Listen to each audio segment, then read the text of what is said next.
Hey guys, how's it going? So today we're going to work on planting some really beautiful things. I have 3 different types of shrub and 1 perennial. Look at the nice variety of color today. I love it. So we've got a lilac, a ninebark, a buddleia, and a Japanese anemone. So this lilac right here, this is an angel white. It bloomed for us here in its container by the greenhouse. I just didn't have a chance to plant it. And it gets quite tall, so 12 feet by 10 feet, like a standard traditional lilac. And I just wanted to make sure I put it somewhere where it, had the space to do its thing. Super fragrant and wonderful. The Japanese anemone, so the Fall in Love Sweetly is the name of this variety. We have planted this one a couple of times. I have some in the back garden, but look at the blooms, like kind of a semi-double, real fluffy. I've got other Japanese anemones that get quite a bit taller than these. So this one stays shorter at like 20 to 26-ish inches tall and about that wide. These are not as aggressive as some of the other older varieties. So they spread by rhizome, like underground roots, but this one does it a lot slower than some of the others, so it won't take over the land like the others. Let me show you what some of my other anemones are doing. Back here by our kitchen entrance, there's Russell chillin'. Look at the anemones in this area. I mean, they are gorgeous, absolutely gorgeous. I love them in this spot. You can see they're underneath a locust tree, which allows dappled light through the morning hours, and then right here, it gets some afternoon sun, and they tend to do okay here. So I mean, they're not exposed all day. So these do shoot up stalks quite a bit taller than the plants are right now, and they're a single bloom, kind of irregular shaped. And in this case, I don't mind them filling in and kind of working around other plants. As they start to encroach more, I'll just pull them out from around those other plants, and they're easy to pull, so it's not a big deal. So sometimes that's what you want, but sometimes you want things to stay put. So this anemone just won't spread. I mean, it will, but not like these. I do feel like my experience with anemones is fairly limited just because in our area, we typically plant them in a spot that gets some protection in the afternoon. I mean, like I said though, those get a little bit of sun, but they're protected the rest of the day. I've not really tried to stretch their limits and push their limits. So I think that's what I want to do with this bunch. I want to put them out in more sun, make sure that they get ample water because I do want a spot where they get consistent, like they have consistent moist soil but well draining. And I think that we can provide that for these, and we'll just see how they do, because if we can put these in more sunny areas, they'll just be a much more versatile plant for us. And then we've got the Miss Violet butterfly bush, which we have a few of these around the garden. They're just amazing. So they're like a medium-sized shrub, 4 to 5 feet tall and wide. I want to put it down the west side here because this one will provide color from usually about midsummer all the way through the end of the year. So this will provide, where we've got a lot of color that comes on early, and then maybe midsummer, we'll have some things that will pick up and, fill in the color gap later on in the season. So this one grows about 4 to 5 feet tall and wide, which is a really nice size. It's not going to be so massive that we need a huge space, but not so small. Like it'll provide, it'll be very striking. They're really easy to care for too. You do want to make sure we've done an extensive video about butterfly bush like care tips. You do want to plant them a little high. You do not want the crown of the plant to be setting down in the soil where water can pool. That's really bad for them. They don't want to be in a spot that holds on to too much moisture and that sort of thing. And then usually we go in and cut ours back like late winter, more like early spring or a little bit further into spring, because we usually like to wait until they leaf out a little bit. That way we can cut the plant back to a really nice set of leaf buds, and we can cut out any dead that we see. But if you don't prune your butterfly bushes that get a little bit taller, you'll end up with just blooms at the very tippy top, especially on those great big butterfly bushes. And then they turn into what's called a second-story plant because you can only see the blooms from a second-story window. So it's very important. These bloom on new wood.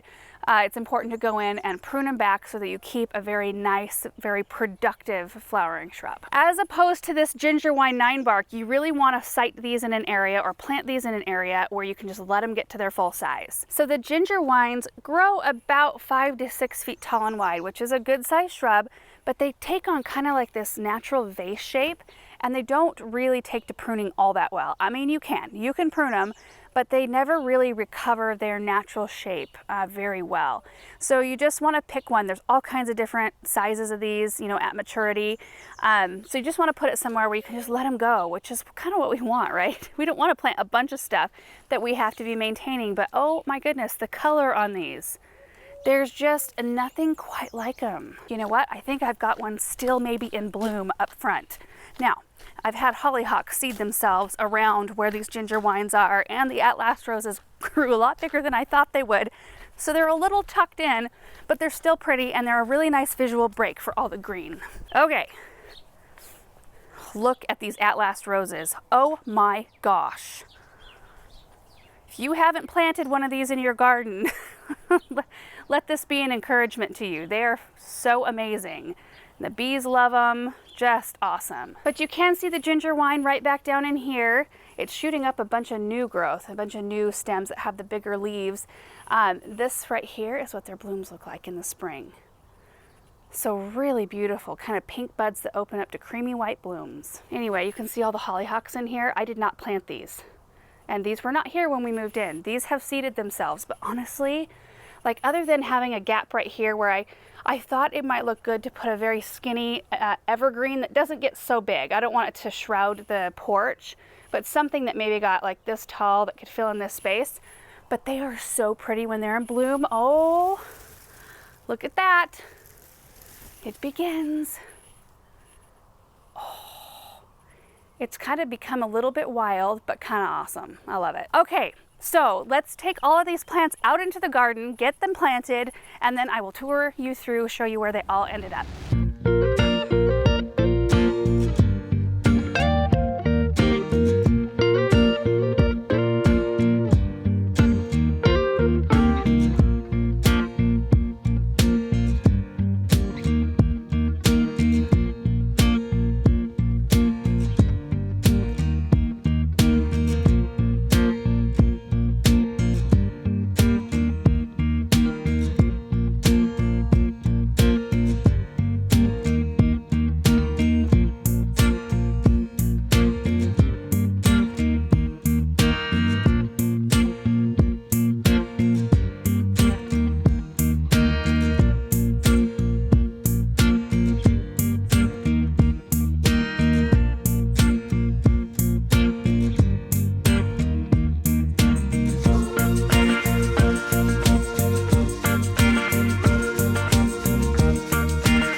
We got them all in the ground. They look amazing. I even tucked in a couple extra echinacea in an area where the anemones ended up out in the south garden. But let's start right here in the west side. This is where the butterfly bush went. And we've been blessed with a very nice day. I mean, the sun comes out every once in a while, but big clouds keep covering the sun, which makes it really pleasant to work in. We have a high of 90 today and pretty muggy. But oh, that's so beautiful. So we have a David Austin. This is a Mary Rose right here. So we've got that nice soft pink color. Do love that.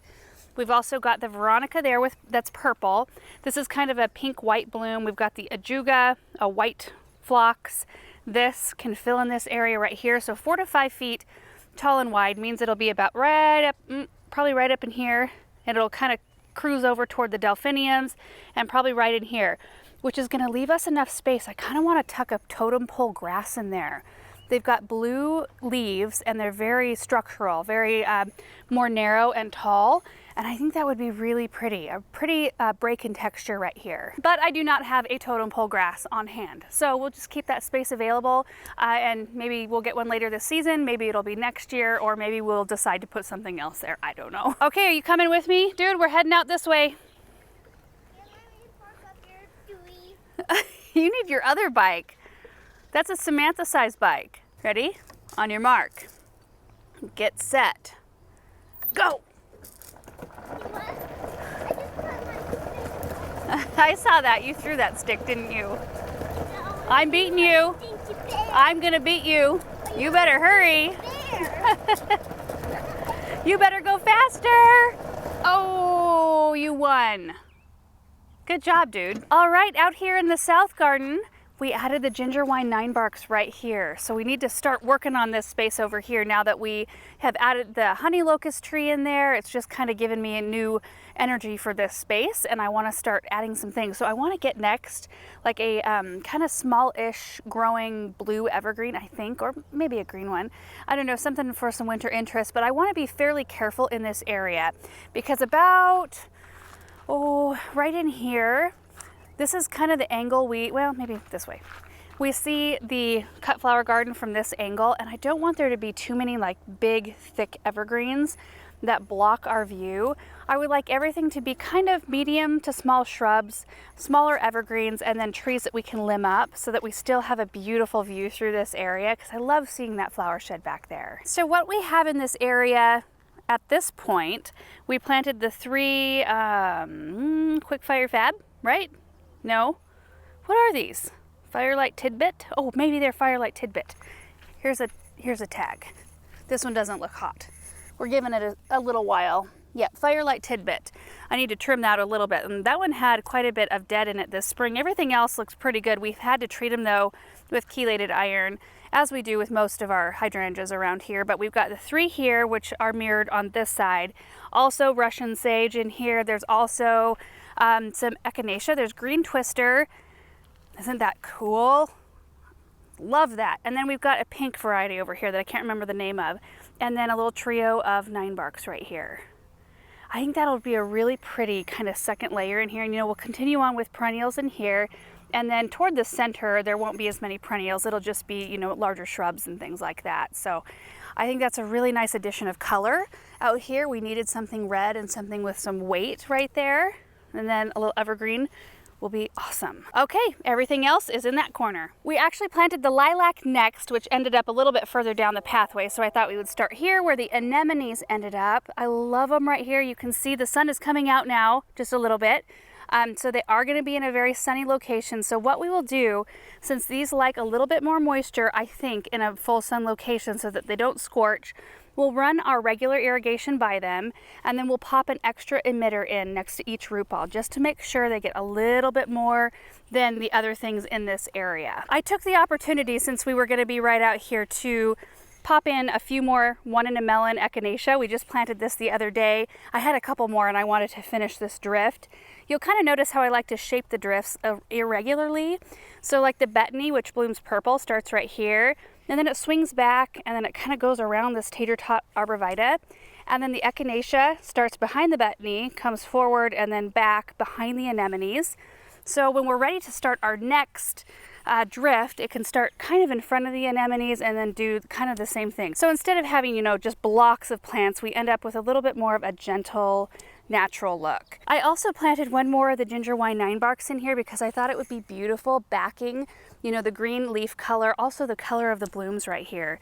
That melon and the pink look really pretty with that kind of reddish purple color. And I think I forgot to mention when we were over looking at the other ones that these are zone 3 through 7, so they're incredibly winter hardy. And the butterfly bush is a zone 5 through 9.